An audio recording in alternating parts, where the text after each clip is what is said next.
کی طرف سے اور قدرتی طور پر ان کا ایک بہت کنسرننگ میسج ملا کہ یہ چینی جو ہمارے پاکستان میں کام کر رہے ہیں ان کی سیکورٹی کے لیے انتہائی مضبوط انتظامات ہونے چاہیے.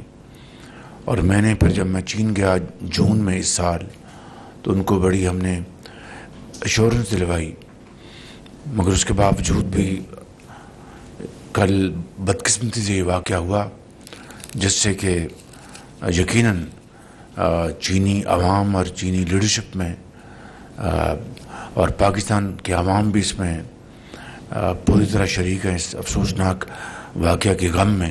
چین کے سفیر سے میں پرسوں رات میری ان سے کوئی 1:30-2 بجے فون پہ بات ہوئی، اور پھر کل میں وہاں پر گیا اپنے کولیگ کے ساتھ اور ان سے اظہار افسوس کیا اور ان کو بتایا کہ تمام تر کاوشوں کے باوجود بھی یہ واقعہ ہوا ہے جس سے ہمیں افسوس ہے، شرمندگی ہے، لیکن اس کا مطلب یہ نہیں کہ ہم معاملات کو یہیں چھوڑ دیں. ہمارا حوصلہ پہلے سے زیادہ مضبوط ہے اور انشاءاللہ ہم کوئی کسر نہیں چھوڑیں گے ان معاملات کو مزید مضبوط بنانے کے لیے اور سیکورٹی کو انبریچبل بنانے کے لیے. تو یقیناً ان کو بہت صدمہ ہے اور ان کے اس افسوس میں ہم بھی شریک ہیں. انہوں نے اپنی اس حوالے سے چینی سفیر نے مجھ سے پوری بات چیت کی اور میں نے ان کو یقین دلایا کہ انشاءاللہ ہم اب جو ایس سی او کا جو ایونٹ ہونے جا رہا ہے اس کے لیے ہم نے پوری طرح انتظامات کیے ہیں. اس کی تفصیل میں نے بتائی. کل ہماری سیکورٹی کے اوپر ایک بڑی جامع میٹنگ ہوئی تھی، ان کا اس کو علم تھا. اب کہنے کا مقصد یہ ہے کہ یہ بات ہمارے ذہن میں رہنی چاہیے. یہ میں بار بار بتا چکا ہوں آپ کو، آپ کی خدمت میں، کہ کس طرح سعودی عربیہ نے، یو اے ای نے اور چین نے ماضی کی طرح ایک مرتبہ پھر آئی ایم ایف کے پروگرام میں ہماری بھرپور مدد کی. اور آج ایک طرف دھرنے جاری ہیں اور ابھی ملیشیا کا بہت ہی کامیاب دورہ ہوا اور انور ابراہیم صاحب یہاں پر تشریف لائے. انہوں نے بے پناہ مثبت گفتگو کی، پورے پاکستان کے عوام نے اس کو سنا، کس طرح حلال میٹ اور رائس کے حوالے سے ان کے جو پیشن ہے کہ پاکستان کی ایکسپورٹس بڑھیں، اس کے لیے پوری طرح انہوں نے پبلکلی اپنی کمٹمنٹ کا اظہار کیا. اور اس طرح اور جو ایریاز ہیں ان کو ایکسپلور کرنے کے لیے ہم نے ان سے بات چیت کی. اب سعودی عرب کا وزٹ ہونے والا ہے انشاءاللہ. پھر چین کے وزیر اعظم بائی لیٹرل وزٹ پہ تشریف لا رہے ہیں. ایس سی او کا ایک بہت سالوں بعد پاکستان کو مہمان نوازی کا موقع مل رہا ہے. ایسے موقع کے اوپر چین کے انجینئرز کو دوبارہ ٹارگٹ کرنا، جو کہ بی ایل اے نے اس کو قبول کر لیا ہے، اور وفاق کے اوپر دن رات چڑھائی کی جا رہی ہے، دھمکیاں دی جا رہی ہیں، دشنام ترازی کی جا رہی ہے، اور ایک انتہائی افسوسناک بیہودہ گفتگو کی جا رہی ہے. یہ میں سمجھتا ہوں کہ اس طرح کے واقعات ہمیں دوبارہ 2014 اور 2015 کو جو کچھ کیا گیا اور پاکستان کے خلاف ناپاک جو عزائم تھے دشمنوں کے اور یہاں پر گھسپیٹھیوں کے بھی، اس کا یہ ریپلیکا ہے کہ 2014-15 میں آپ کو اچھی طرح علم ہے کس طرح ڈی چوک کے اوپر کئی ماہ یہاں پر دھرنا دیا گیا اور چینی صدر کی ڈیٹس اناؤنس ہو گئیں.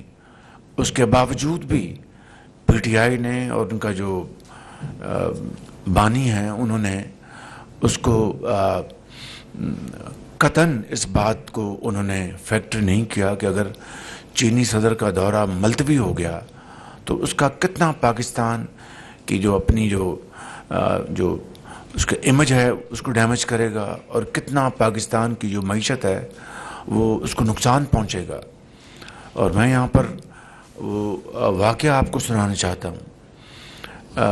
جب چینی سفیر نے، آج کل وہ وہاں پر فارن آفس میں بیجنگ میں وہ وائس منسٹر ہیں، بہت پاکستان کے دوست ہیں، وہ یہاں پر سفیر تھے، اور پھر حکومت پاکستان نے پوری کوشش کر لی، مگر انہوں نے دھرنے کو ملتوی کرنے کو یا 3-4 دن کے لیے انہوں نے اٹھانے کے لیے کوئی انہوں نے مثبت جواب نہ دیا۔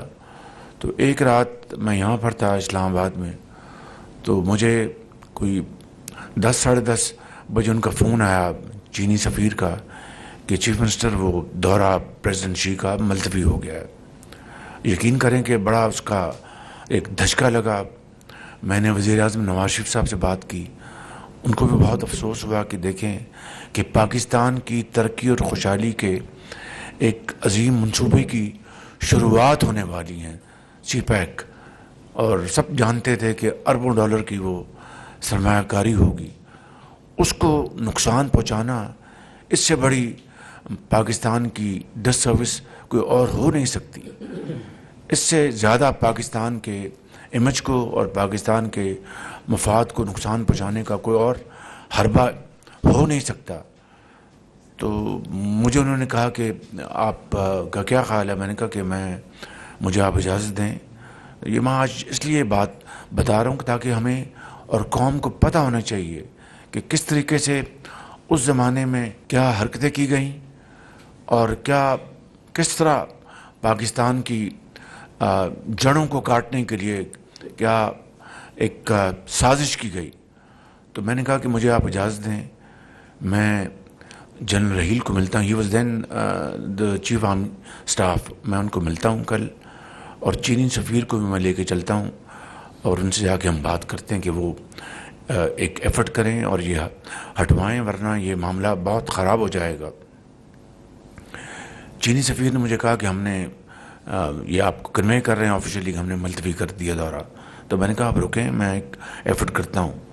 چنانچہ میں نے چینی سفیر کو دوبارہ فون کیا، میں نے کہا اس طرح کل میں چیف آرمی اسٹاف سے بات کرتا ہوں اور آپ بھی میرے ساتھ چلیں۔ I remember this was 3rd September 2014۔ میں گیا GHQ، جنرل رحیل سے ملاقات ہوئی، ساری بات بتائی، تو انہوں نے میری بات سنی۔ ان کا میں چیف منسٹر میں ایفرٹ کرتا ہوں کہ میں چائنا کے ڈیفنس منسٹر سے بات کروں۔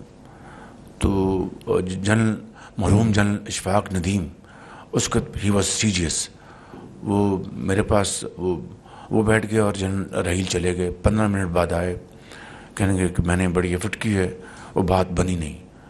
تو یہ اندازہ کریں کہ پھر وہ گیا اپریل 2015 میں دورہ، 7 ماہ کی تاخیر سے، اور وہ 7 ماہ پاکستان کے لیے سم قاتل کا حکم رکھتے تھے کہ 20 گھنٹے کی بجلی کی لوڈ شیڈنگ تھی، اور کیا ہماری زراعت پیلی ہو گئی تھی، ہماری صنعت و حرفت ان کی چمنیوں سے دھواں نکلنا بند ہو گیا تھا، لاکھوں لوگ بے روزگار ہو گئے تھے، ہماری جو باہر کے ہمارے جو ایکسپورٹس کے ہمارے جو کانٹیکٹ تھے، وہاں امپورٹرز نے ان کو ریسنڈ کر دیا کہ جی پاکستان سے ہم نہیں کریں گے، وہاں سے تو ایکسپورٹ ہو نہیں سکتی۔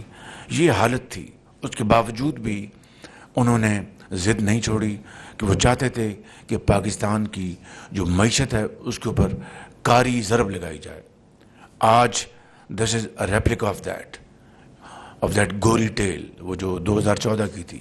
یہ جو دھرنے اب دیے جا رہے ہیں اور روز اسلام آباد پر چڑھائی ہو رہی ہے، میں سمجھتا ہوں کہ یہ مذموم ارادے ہیں، ناپاک کا وہ عزائم ہیں جو پاکستان کو اب یہ کیوں ہو رہا ہے۔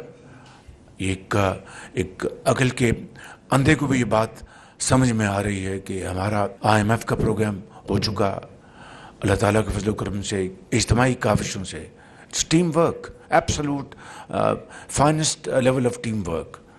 اس کے بعد آپ کی جو مہنگائی ہے وہ ایک سال پہلے 32% تھی، آج وہ